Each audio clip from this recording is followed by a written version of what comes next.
Got it. All right. Well, thank you so much, Arlen, for taking time to chat with me. I'm so excited because, as you're kind of well aware from, I guess, following us at Starry Mag, that I'm an avid Motherland fan. Yes, I can tell. Definitely tell. All Thank you for having us. Yes, we have two guests with us. I must acknowledge that there's two guests. Yes, this is funny. Hi, so beautiful eyes. I know. Very special. And the cat too. Oh, thank you. Well, yes, we exchanged a lot of fun during all the Motherland Live tweets, which I have to commend you for keeping up so well. That you did an amazing job this season with all your funny gifs and all the great banter. Sort of felt like a little bit of an extension of Nikta. Is that your personality bleeding into? I don't know. I don't know if that's my personality. I mean, I guess you'll tell in the interview. You'll be like, okay, yes, this transcends the stream. Maybe not though. Maybe I just felt bolder with my GIFs or GIFs. Yeah. But yeah, no, I was very new to it, so I had no idea what I was doing, and I felt like the GIFs was the easiest way to communicate. So yeah. You definitely dipped your toes in well, and sort of has matriculated in a sense off as well through, like, I know, like the sort of like the Talder discords and the other Motherland communities, I'll call them, as well, besides Twitter.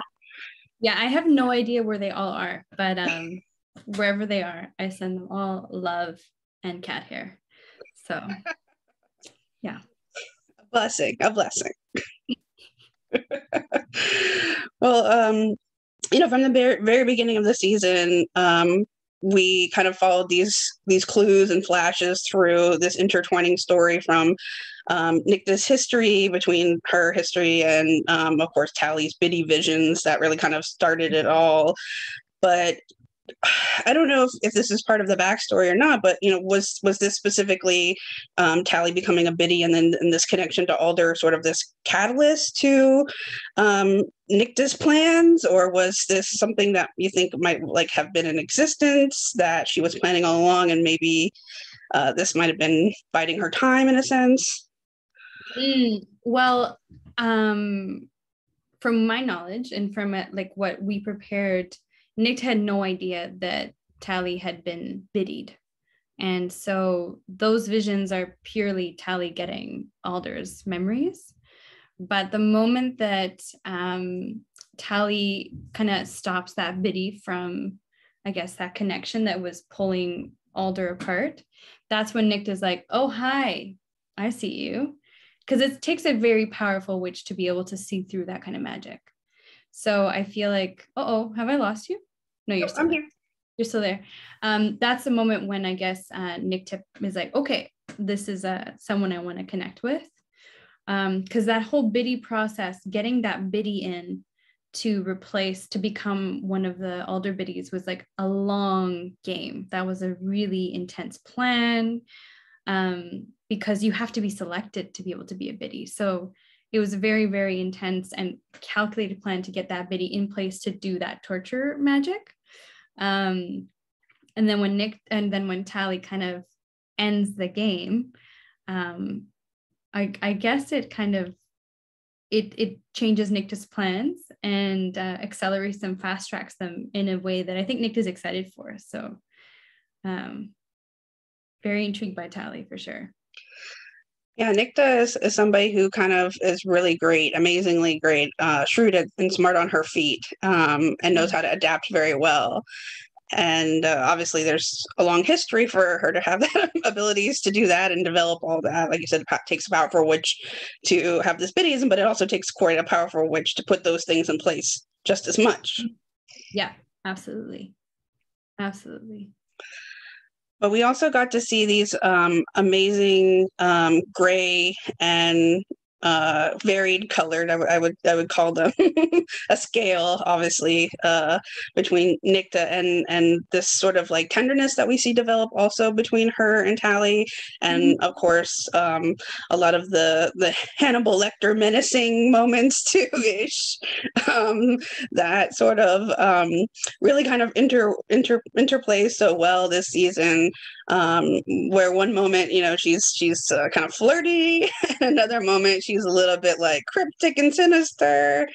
And I wanted to ask you a little bit about kind of how it was to play these great like fine lines and colorations that we get to see, and how you kind of worked on balancing all this, because this is like an art form. This is a great, beautiful art form from your performances.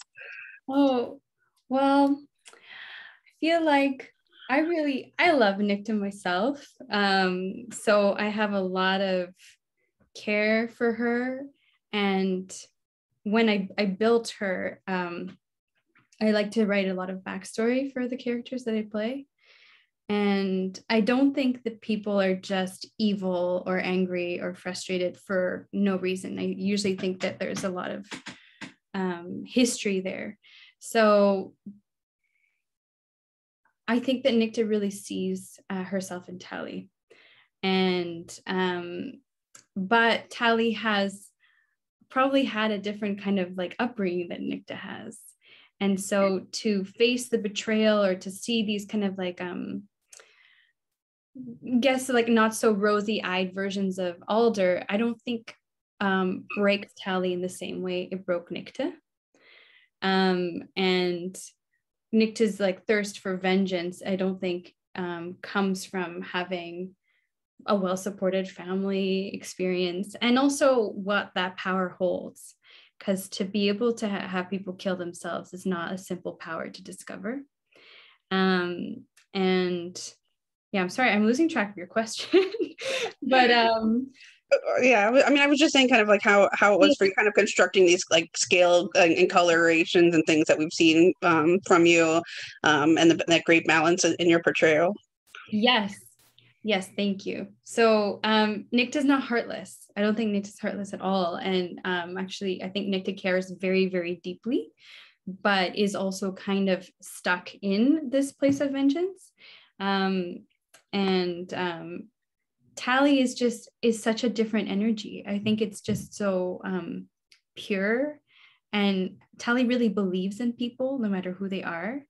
And I think Nicta had that for a glimpse in her life. So then to see that kind of reflected back at her with someone who has hope, who wants to change things, and not in the same way that Nicta wants to, is refreshing. So yeah, I think that also Tally also brings that out of Nicta too. She brings out that softness. She approaches her with kindness. When they meet in 208 in that forest situation, Tally is like terrifiedly saying like, I will help you tell your story. And I definitely think Nicta thinks it's cute, but is also like, oh, this is not what I expected. And I think she also trusts Tally. Oddly enough, I feel like she probably, she on some level thinks she shouldn't, but she's like, I actually think this cadet wants me to tell my story. Okay. This is very sweet. So there's something disarming about it. And so Tally's a great impact in Nicta kind of softening. And you can see that because she doesn't soften that way with anyone else. Even when she's with the cadets, she's like, burn, witch, burn, like things can be horrible for you. It's not the most comforting thing to offer in that moment, yet when she's with Tally, she's way more vulnerable. So yeah, I think that when you've been so bittered for so long and someone offers you kindness and hope, it also kind of reawakens parts of you that you might have like stifled. So very easy to play someone going through all that if you build that human to begin with, and then you put in the pain and all that other stuff, and then it's easy to have that shine through when you're working with such lovely actors that kind of pull that out of you too. So long-winded response. Sorry.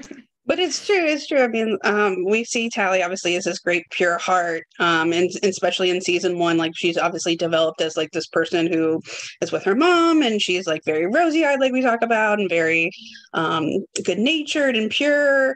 And then she meets someone, and she has obviously good intentions behind her, but this is somebody in Nikta that, you know, like we said, has this incredibly long history, has been quite burned by someone obviously she, I guess, admired or cared about in her sense. We won't go down the like ex-girlfriend type of road that some people think of, but I mean, you could obviously read it in different ways, but yeah, but that's what's great about the Tally character, is that she is sort of built to be this kind of good-natured, sweet person who wants to see the kindness in the world, wants to see the kindness in others, wants to offer that kindness and compassion in return, in a naive way sometimes, but in a very pure way as well, that a lot of people sort of have become disillusioned and need more of, at least in our world today too. Yeah, for sure. But you sort of talked a little bit about also this great kind of linear path in a sense too, between this idolization of Alder, between Nikta's idolization, and when we first sort of meet her in this wood jungle area-ish. Yes. And then obviously over the course of the season, where we learn about like this great betrayal, and then we of course talk about Tally and from season one, and her view of Alder, and then of course she makes this great sacrifice to become a biddy, and then through this biddy connection she of course finds out that Alder is quite a fallible person. She isn't as maybe noble in a sense as she has sort of built her up to be, or this, you know, the sacrifice that she made isn't of course all that she imagined it might be, or, you know, was in giving of herself. And I wanted to sort of talk a little bit further about how these kind of two characters really, as we talk about, have this great similar sense to each other in their views of Alder become, as their views of Alder become skewed, and kind of how this great realization comes to a revolution.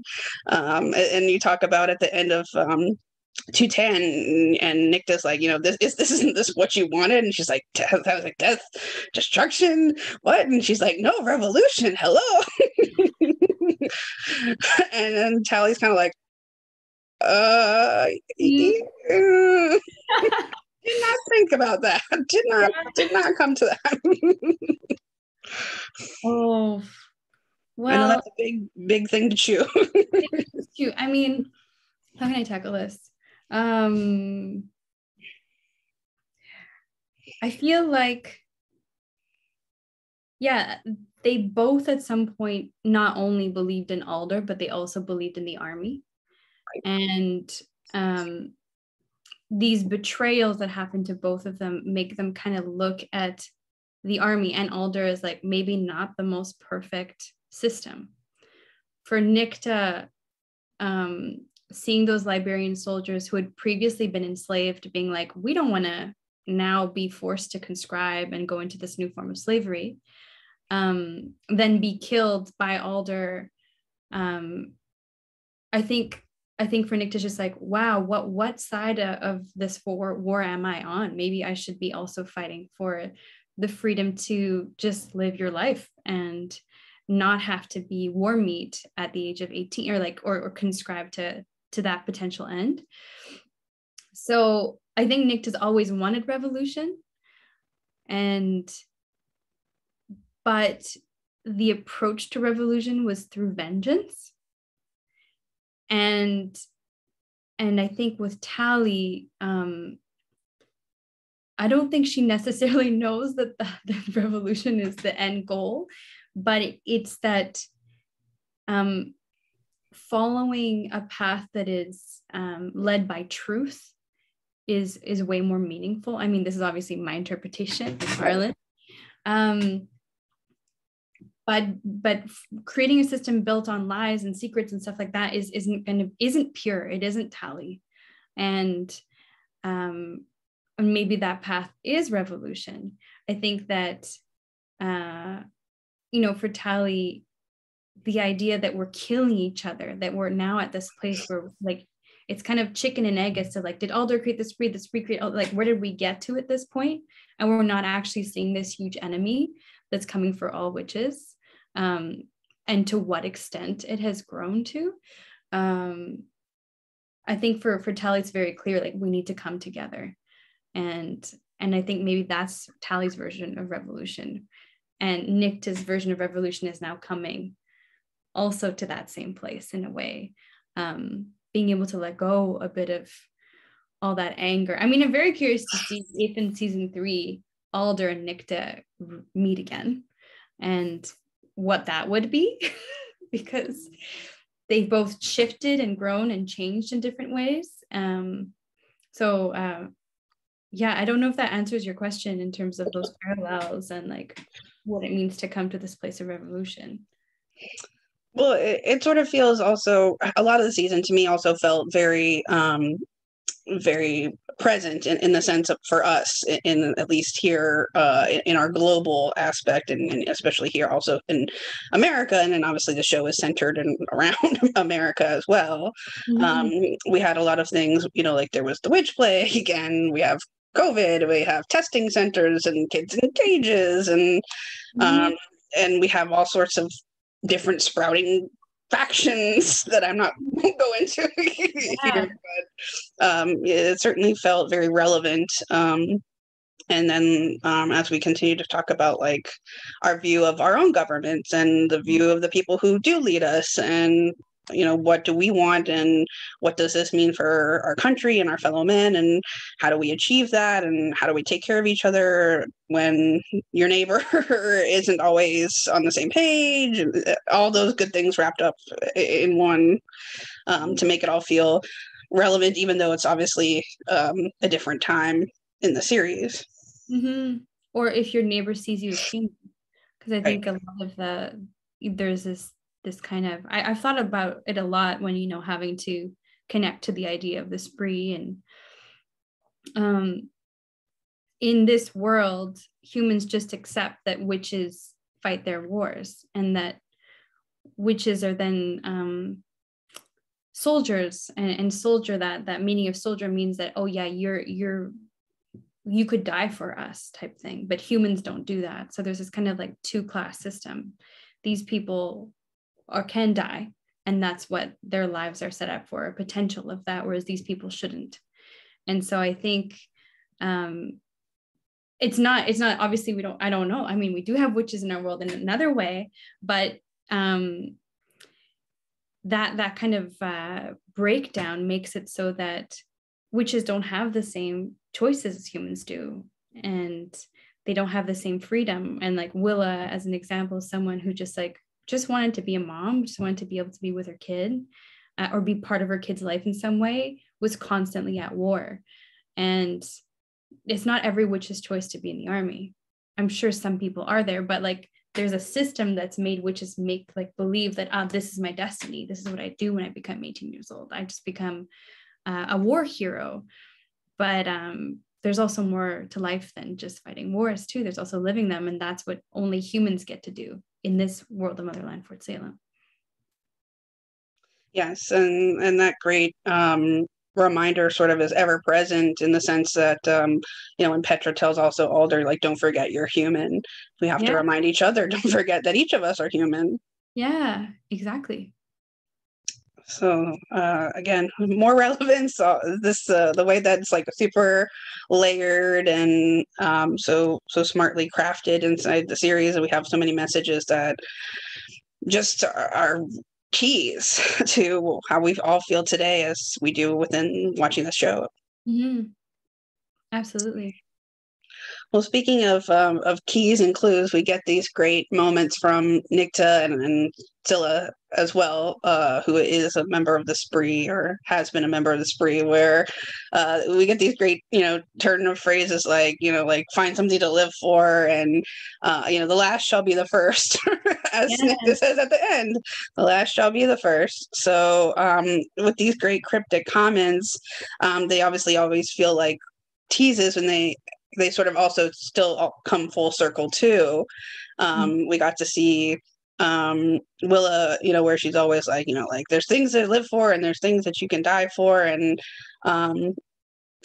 these feel like sort of really great intentional teases as a part of like a bigger plot, but we haven't kind of touched on that a lot. Is it something that you feel like are just kind of like great Hallmark passing comments, or are these things meant for us to kind of circle back and keep in the back of our mind? Because like I said, they tend, at least the ones from so far from Scylla, have felt have come back in a way that we've gotten to watch. So the ones at least from Nicta so far, I guess we'll have to wait and see. I feel like they're not just crumbs. I mean, they're crumbs of a bigger idea, but I feel like they definitely are part of this bigger story and this world that's being built. With the find someone to love, find something worth living for. What's interesting about both Scylla and Nicta with those phrases is that I think what brought both of them to this place of like kind of darkness within the spree, which is kind of centered around the idea of vengeance in achieving the goal, it came from pain and being soured. And Scylla does this after she's killed, what's his name? Shane, horrible, but lovely human, but horrible character.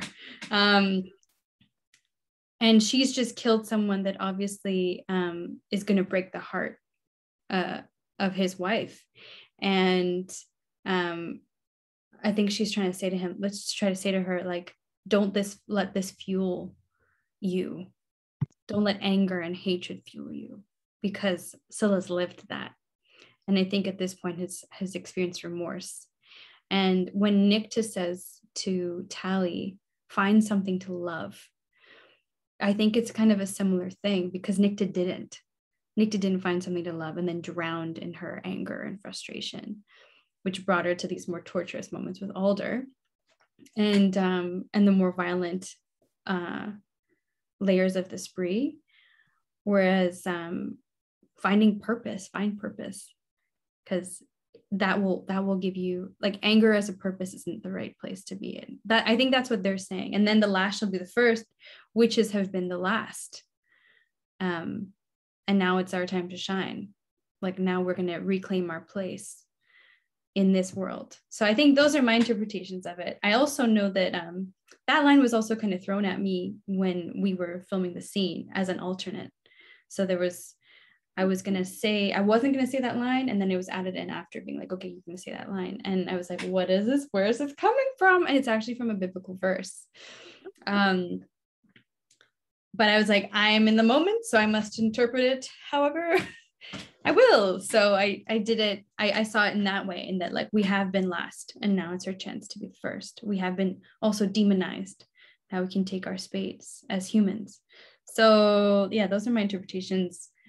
And I hope we'll see more of it in season 3. Yeah, that ending comment between Nicta and Tally felt really kind of like delicious, but like also in a sense that's like tittillating to her and to us, because we're like, okay, where are you gonna go with this? My lips are sealed. We talked a little bit about this darkness from Scylla, obviously. Like you said, we said that she's part of the spree. She's been a part of the spree for quite a long time, growing up from after her parents are killed from when they were Dodgers. But we got to see these great like tweets between like you and Amalia, but you didn't have any like scenes together until the end. And there's just like really sweet, like nice tweets between the two of you that are like really complimentary and kind. And I wanted to ask, obviously they're going to be in the bus together, they're in the Jubilee bus together in close quarters, and Nicta being the spree founder, and then sort of Scylla adapting Nicta's work with the Ravens. I wonder if Nicta was like impressed in that regard to see that work being done that was kind of adapted, but also kind of like now Scylla's, after being with Willow, wants to teach sort of an offshoot of spree teachings, not necessarily what the spree has actually been founded on. So I wanted to sort of ask a little bit about kind of like obviously it hasn't happened yet, but what you kind of feel like the dynamic might be, and of course, we can't wait. I'm excited, as me specifically, because I'm a huge Scylla fan, to see what it'll be like to be like between this free leader and someone who's like sort of disillusioned from that following too now. Mm-hmm. I mean, I'm very excited. I can only speculate on this, and Amalia is just like such a lovely person. Very, very, very lucky to meet her in the process, even though COVID was just like, definitely complicated meeting your cast members. I was very fortunate that we were able to connect, and yeah, it could go so many ways. It depends like how far the writers expect Nicte to grow in this point, because like I see the opportunity for Scylla to kind of open Nicte up a bit as well, because Scylla fully has kind of had to connect with the consequences of her actions, and palpably see the people and the pain that's been caused, which probably mirrors her pain of her losing her family. So I don't know if Nicte is connected with that, or I don't know if Nicte has just been so in her own mind and so like kind of tunnel vision in terms of her mission with Alder amongst all the stuff with Esprit. So yeah, that could be an option. Maybe they'll form something new. I saw some people make Spui t-shirts. Maybe they'll become the Spui, which is a gentler version of the Spree. Okay. But one that is maybe like more strategic in its tactics, in kind of opening the world's mind to the idea of giving witches the choice to decide what lives they have. I don't think that both Scylla and Nicte are all of a sudden going to be like, yeah, and let the army do what it was doing before, I think there's still going to be, I don't think that fight's over, whether it's going to be through killing humans. I don't know if that's still going to be the same. Yeah, I don't know. I don't know how also, I'm not sure how disillusioned Scylla is with the Spree. I know that the Scylla now is full, ready to be part of Rael's life. They're going to be together. They're going to fight together. It's beautiful. And that the Khemri is the biggest enemy. And I think people have to create alliances to fight enemies. But once that enemy is fought, what happens to the issues that were there before? So yeah, that's kind of, I think I'm really curious about maybe Scylla and Nicte will butt heads there. Maybe Nicte's going to be like, nope, I'm going right back to the Spree, y'all.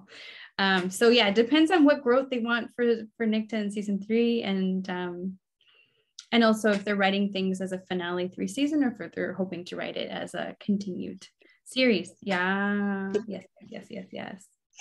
So. Yeah, I mean, the finale was entitled Revolution Part 1. So no. Revolution Part 2. Viva la Revolution 2. Sí, por favor.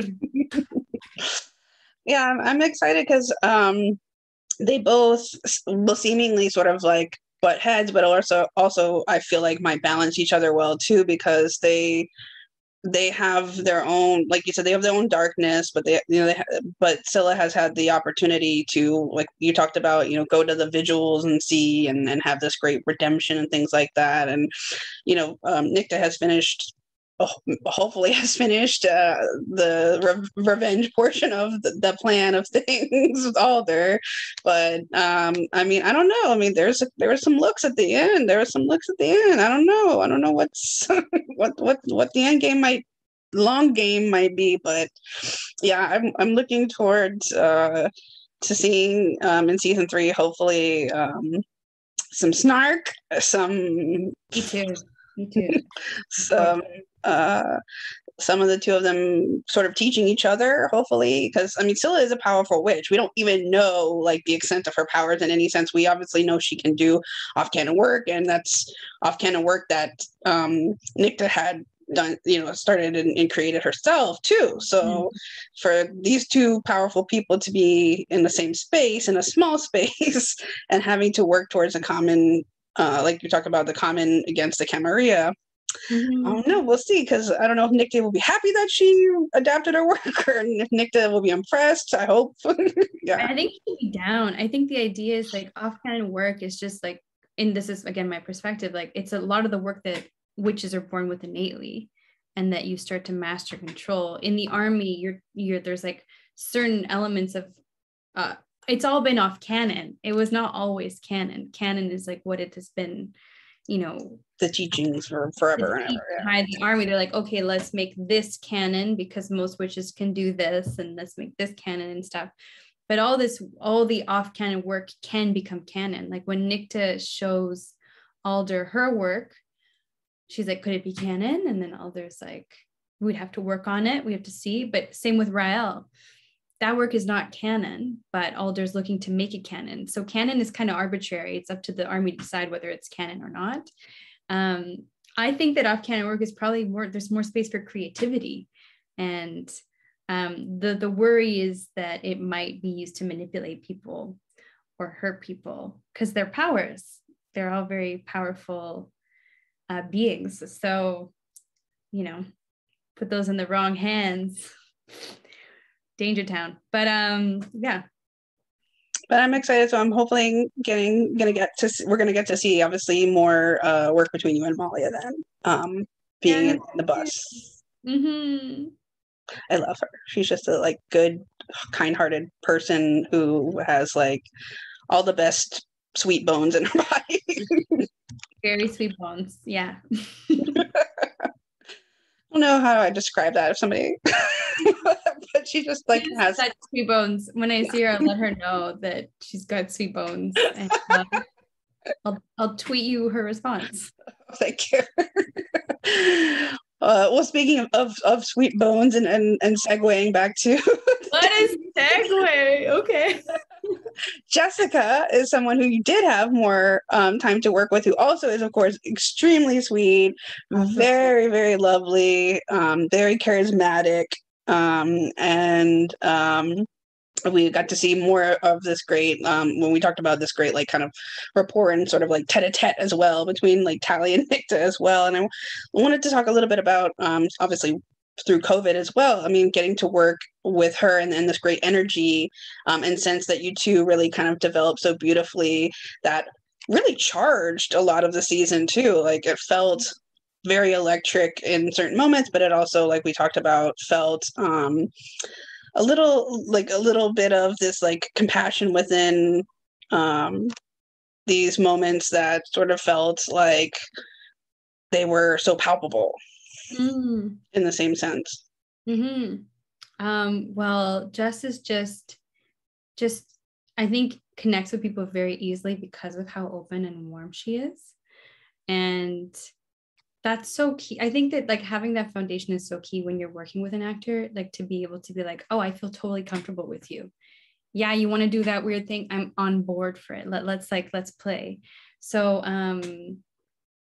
I was just very fortunate. I think she was one of the first cast members I actually met in the show, and she just kind of open arms was just get in here, you're part of the family. She just really, really is such a there's some beautiful parallels between Tally and Jess in that way.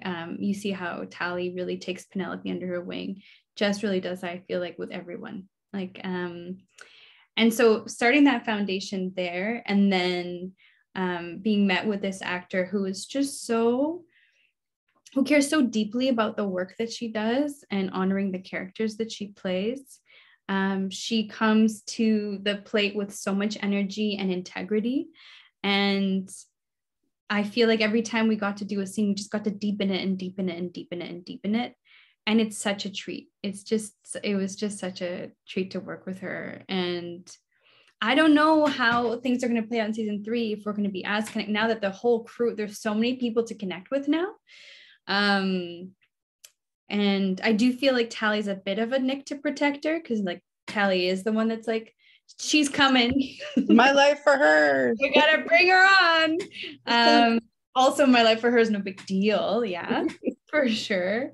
So, yeah, I hope that we get to continue to play. And I'm just kind of, I think that season 3 is kind of like anything goes. Like there's so many different character like connections and like couplings that can happen romantically or otherwise, because we're just all in the same bus, and also so much conflict too. There's like, because who decides what the revolution is going to be when there's so many minds, and pacifists, people who have fought, people who are like more like, I guess, more radical, less radical, like we're all kind of in the same bus. It's such a beautiful kind of metaphor for like where we might be also in the world now, and that like there's so many perspectives as to what we should be doing, and a lot of them come from a good place, but whether they can meet and how we meet actually will define the success of the revolutions in our world and in Motherland for Salem's.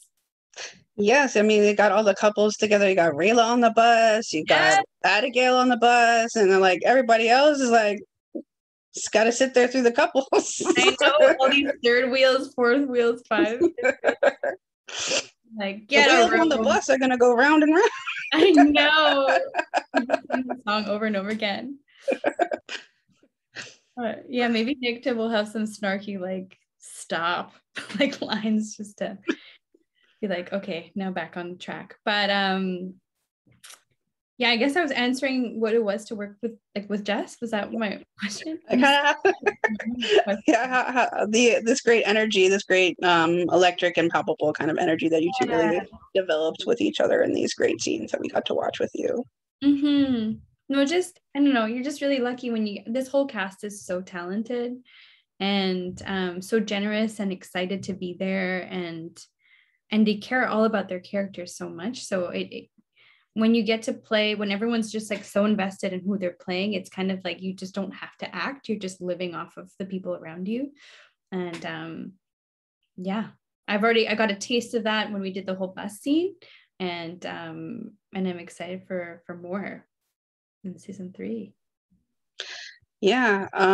And speaking of excitement, I mean, things as we got to watch develop over the season as well is all the great theories that came from like who Nikta was to begin with, because we obviously saw this first like initial jungle scenes, and then like we weren't like quite sure what was happening. And then over the course, we kind of got to develop, and we talked a little bit earlier about like the social media aspect. And I wanted to kind of ask you about like what it was like for you getting to sort of like watch through the fandom eyes, in a sense, through social media, of like all the fans coming up with different theories, all the fans coming up with like different couple ships, all the fans coming up with these like crazy old memes about Tree Alder, and like, yes, this is my girlfriend and this is Alder's ex-girlfriend and this is our girlfriend together, and what that kind of has meant to you and all that.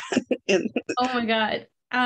It's just simply been the best ever. When the first theories started coming out, like just in like the first episodes, I my mind was just blown. There were some people that were tweeting and I was like, how the hell are these people getting it? Like, or just predicting and I was just like, I'm just gonna sit here quiet. I can't like those comments. I can't do anything. I'm just like, but I was like loving it. And then other cast members are like, yeah, you can like them, just like all the comments. I'm like, okay, fine. So I'll just like everything. So no one knows what is real, what's not real. Or like, do I lead them astray? I just was like, I don't want to mess with anything. And my character was just such a spoiler, like everything about me was a spoiler. And I feel like a lot of my roles have been like that on TV. So like, I can't even like share pictures of what's happening because everything is just like, and your character is a spoiler. So in this situation, I was like, okay, this is me. This is my regular life. No problem. But I'd never interacted with the fans. So it was just so amazing. I love the fans. I think they're so intelligent. They're so creative. Like some of the storylines are like, this is even cooler. Like, let's do that. But I feel like there's so much humor. I maybe I'm misinterpreting it, but I feel like people aren't taking it that seriously. They are taking it seriously, but there's a levity with it and being like, we're having fun. So I just love to play with everyone. And eventually I still feel like there's things that I don't fully get on Twitter. Like, I feel like I might still be stuck in like little communities, and there might be other communities I just have no idea how to access within the fandom. Like I found the Talder fandom and they were really loving to me. Love Talder. Unless they hate me and they're just pretending to be nice. But oh no, it is all real. It is 100% real. I dabble a little bit in the Talder Discord. It is all real. Okay. Well, yeah, I just but yeah, I just found the Talder folks, and I was like, okay, I see these people, I'm hanging with them. I guess this is the trip I'm going on. Yeah, no, and the memes are just like they make me laugh so much. Like even like the ones who are like, Nick is the worst. I'm like, this is the best. Thank you. I've done my job. Excellent. But yeah, even today, I like someone made some drawing, some art stuff, and I just it really made me laugh. And you know, we're human beings, actors. Like sometimes we're having a hard time, or like life hits us with sad stuff, and then you go on Twitter and people have made like a ridiculous meme of you, and you're just like, what is life? Like, suddenly you're a Star Wars character. Suddenly you're sipping boba with the cowboy hat. This is the one I'm talking about, because I love bubble tea, so like this hits my heart in a really beautiful way. Or even Alder's a tree. I died with those memes. I was just like, this is brilliance. So I don't know if the fans know that like they do have an impact on us, and at least in my case they definitely do on me. And like there's been times when I've had a hard time and a fan has totally put a smile on my face, and they didn't even know it. So yeah, I'm so grateful. I'm really grateful to now be connected to all these humans. Well, personally for me, getting to, like I said, to tweet with you during the exchanges while we were live tweeting, and like all the people who would include us in like the little funny memes about like Talder and and Nicta, I was like, you guys like us. It's so cute. Like I'm part of the fandom. Like I'm for real. This is validation. And I felt like, so it felt really fun to me as well that like I could watch along and like have some fun too, and like sharing like something funny, and like somebody would enjoy it enough to think it was funny. And I was, you know, I tweeted one time about like, oh, Petra wants the Nick tea, and I love that tweet. I loved it. I was like, okay, somebody liked that. That was an amazing tweet. That was in the moment in my brain. It came out somehow. Amazing. I feel like you can kind of feel people's personalities in the tweets too. Like you're kind of like, oh, that's your humor. That's your humor. So you're starting to like, it's kind of like it's like people in your community. And I also recognize that like not everyone has that that same skill to like translate themselves in the written form. Like I've definitely felt like that before. So like to any people who just don't feel like, oh, you know, I'm not being seen or whatever and stuff, like I do try and go through all my stuff and like see whatever it is, like participation, whether through like or whatever. I appreciate it all. I just know that putting yourself out there is hard, and some personalities definitely get out there, so I see them, but you know, all these personalities matter. Yes, I know that, you know, we can't you all can't always get to like every single birthday. So we say like a grand happy birthday to everybody around all year long. Or, you know, you certainly, you know, manage your time socially in that regard into Twitter space and things like that. And just the amount of like love and appreciation for the show, obviously the outpouring when it comes to the Save Motherland Fort Salem campaign that's going on, just the impact that people can have through social media. We sort of don't even think about that, or we hold it in the back of our mind, but it has a power, it has a purpose, it has a strength. Mm-hmm. It definitely does. I also think that someone had a birthday today. I saw it in passing, and I can't remember who it was, but someone who was a September 14th birthday. Happy birthday! That's all I have to say. Mine's not till February, so I have a while to go. Okay, I want to go. It's all good. It's all good. But I will get to that September 14th birthday person, and I'll happy birthday message. But yeah. but it's just a joy to me personally to watch the show, obviously, but to like be a part of that energy, the interactions, and like to have the people want to talk about the show or come up with a cool theory, or like even for me, I would do like little teases. Like I would watch the screeners. I wouldn't say anything super spoilery. Like I would just What are post like screeners? Because you always read screeners, and I was like, "What's a screener?" Oh, so the network provides me with a copy of the episode ahead of time, like a week or so, 6-ish days ahead of time. And it's like the cut of what we're gonna watch. So I would always watch it ahead of time, like at least 6 days or so ahead of time. And so I would tell the switches like, okay, I'm going to watch this episode, but I don't say anything about what's going to happen. I would use a GIF from like Parks and Recreation and tell people like, use that as like a way to think of like what would happen. And people would be like, I hate you. And people would be like, I love you. Okay. But like the way that people have sort of gravitated and told me that like they love my teases and they can't wait for me to do more teases in season 3, and that was like the best way to share, like that really also felt for me personally like very validating and very very kind and embracing to me too, in the sense that yeah, like I could have some fun with people, and then they would enjoy like giving back at the same time and teasing me and having like nice comments towards me. And it just meant like it's just as much to me like becoming a part of the switches has really been meaningful for me as well. To sum that all up. That's also, I just feel like we're kind of in a similar position in that like you know what's happening too, and you also can't say anything, so you're just like while you wait for people to see it, except for every time I saw it was the first time I saw it, kind of. So I was still like, what? Oh my God, I forgot about that storyline. Yeah, all around social media. Yeah, I would do that, like when you were talking about like liking things, and then you would be afraid of people would think that. I would be like liking things, so I'd be like have to like everything. So I tell people, I'm like, I'm just afraid that if I like something, people are gonna think that that's what happens, and they're like, oh no, we understand that that's not necessarily what's true. Like I just like to like things because I like what they're thinking. Like I'm enjoying what they're theorizing and what their comments are, back to me about the nothing that I posted. Like nothing, because I can't post anything either. Anything. It's just the power of the switchdom. Powerful. It's very powerful. Well, we talked a little bit about how the show has sort of mirrored a lot of our present time period as well.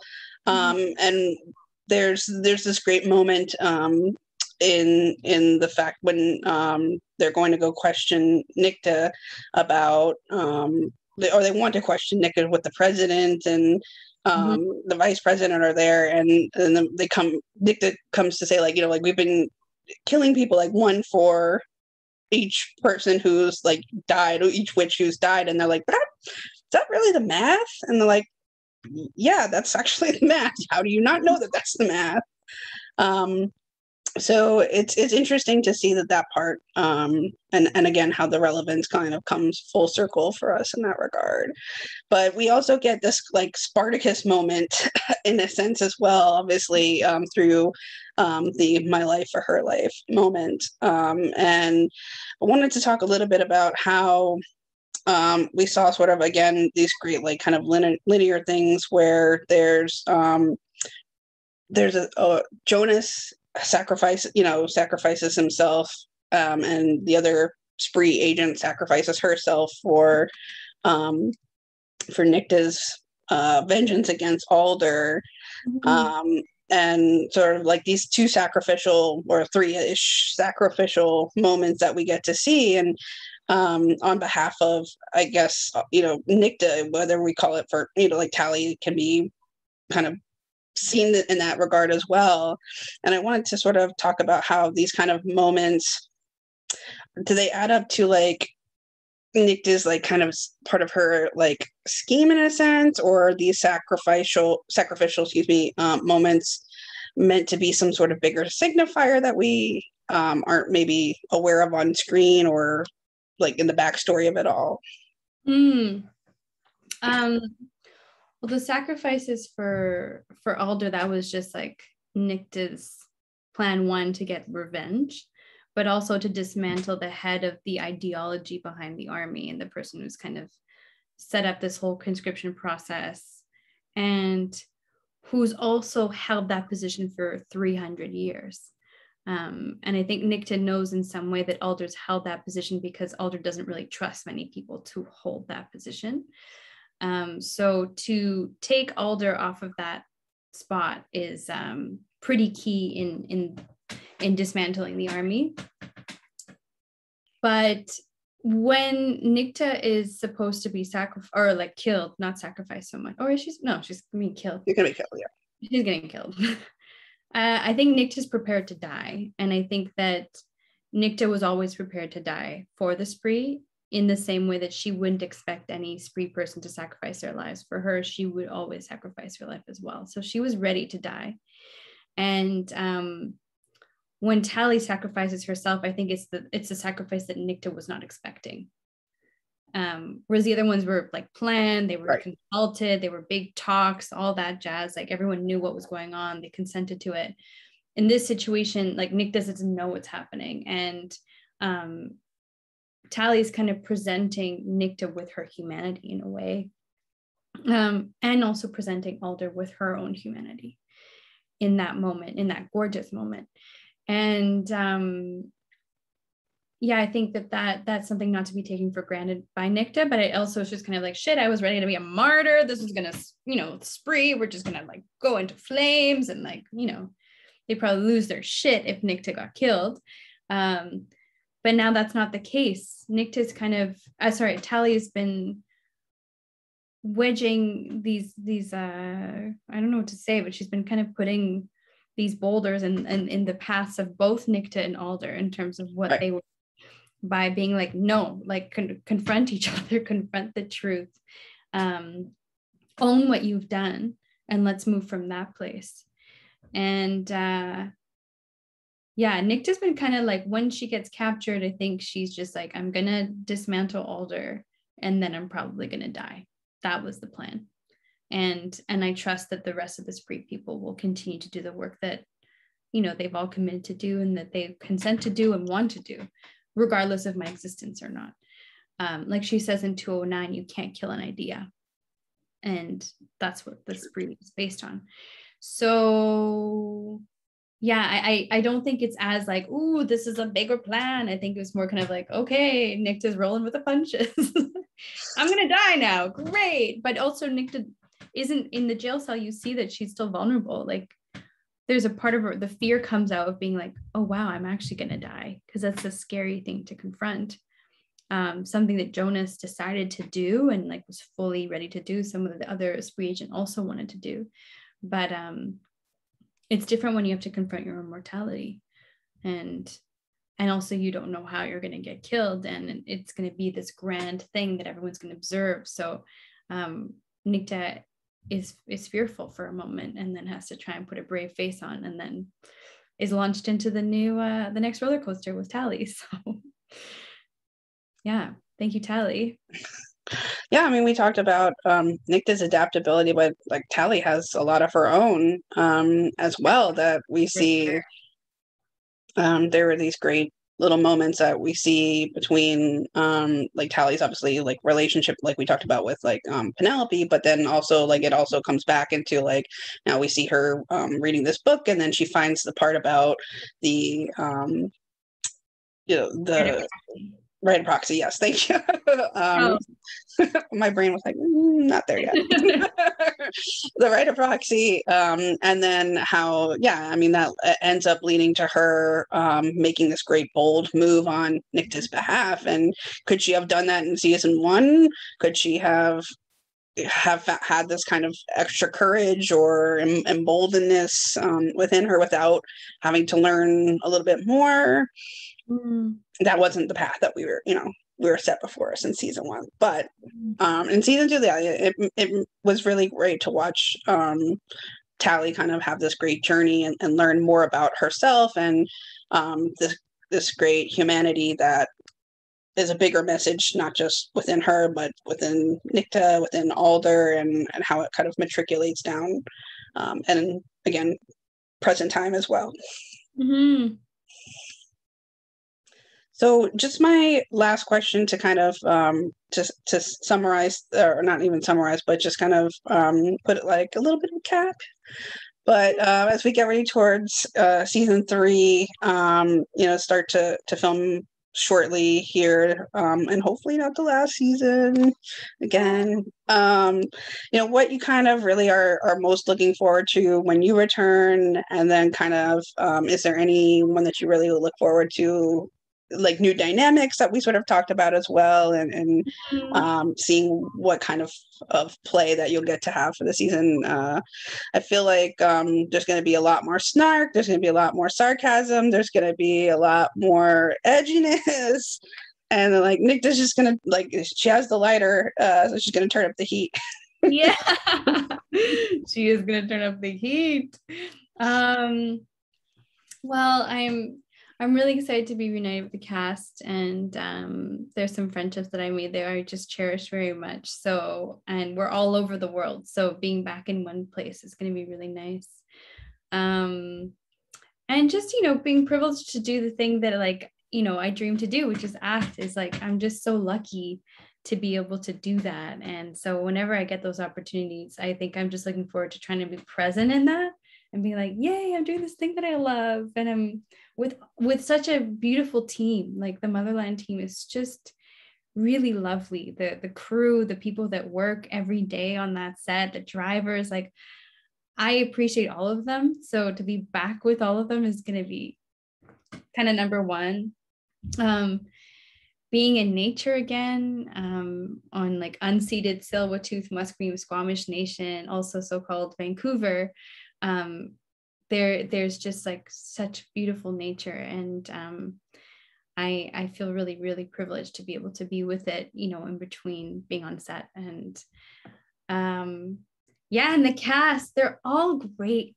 They're truly all great. And again, like the bus day was just such a day to get to know everyone, like even if it was like snippets. We did have what's it called, combat training. So in combat training I got to meet more of the cast, but get to be on set and kind of that energy all together was so fun. So I'm kind of excited just to be with everyone, and for everyone to get a chance to have their dynamics intercross and find out what those group dynamics are going to be. So I don't think I could say it's one person particularly, because I've had the chance to work with Jess, I've had the chance to work with Lynn, I've had like kind of smaller peripheral versions, like chances to work with the unit, but yeah, to work more deeply and like having those conversations with all these different characters is something I really look forward to.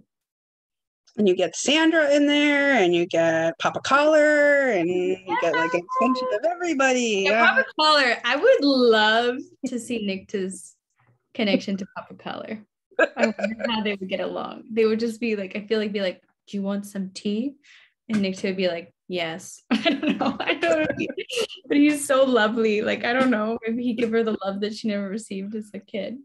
He's the papa of all papas. Yeah, I'm excited. I'm just excited.